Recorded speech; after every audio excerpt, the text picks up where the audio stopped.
Hi guys, so I'm just going to document here how I changed the ribbon, the ink ribbon on my typewriter.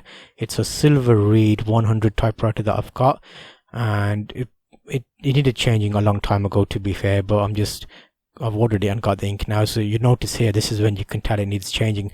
So if you notice the writing there, the lowercase was okay, but as soon as I did uppercase, half of it was being printed and half wasn't, and various bits of the ribbon was inked and some wasn't.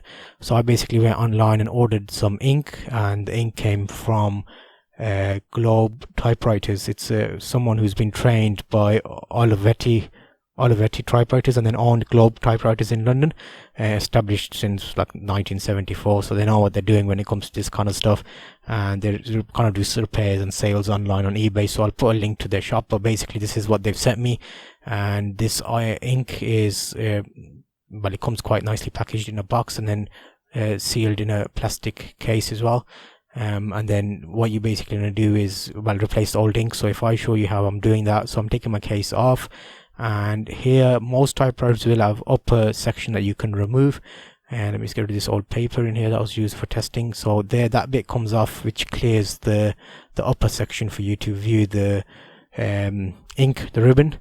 And these here, the ribbon rolls, the spools, the old ones I had. So I'm basically going to release the little lever that holds it in place, and then take it out. So that's both sides. So I'm just going to get those spools off, and then the actual type guide aligns where the ribbon kind of moves up and down. So that's where it's a bit tricky. It's not great lighting. I've just recorded this on the mobile quickly to show you as I was doing it, but this bit has like an intersection that you need to hook the ribbon into. I did put my caps lock on to raise up the little type guide, so it's easier to do this. So now this is a new one. I've opened up the new spools, and I'm just going to fit them straight into the typewriter. So I'll show you this quickly here now. So I'm just making sure they're facing the right way towards the platen. Platen is the well, in my case it's ridiculous because it's got a Typex on it. So normally if you make a mistake, you use Tipex to kind of white it out. It's got all that on the user service, to be honest, but it's doing its job, so it's fine. So there you can see I basically put the caps lock on to raise that, and now this new ribbon is just being kind of precisionally put in. It's like threading a needle. You kind of put it into those little hooks, and you need to put it behind the first little loops. I don't know what the official terms for these are, but you basically want it. I'll show you the end result once I've put it in, and you'll see what I mean by it. So that bit actually moves up when you type, and it goes up.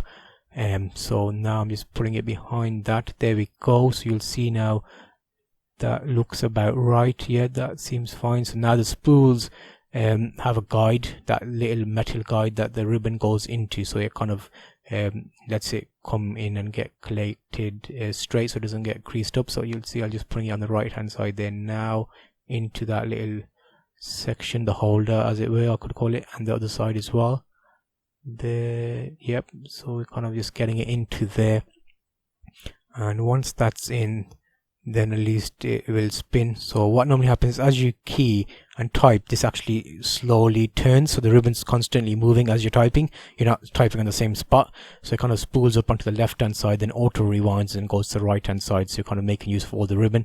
So that there is basically done. I'll just put the case back on top and taking the caps lock off. So I'll quickly show you what it looks like now in a few typing letters.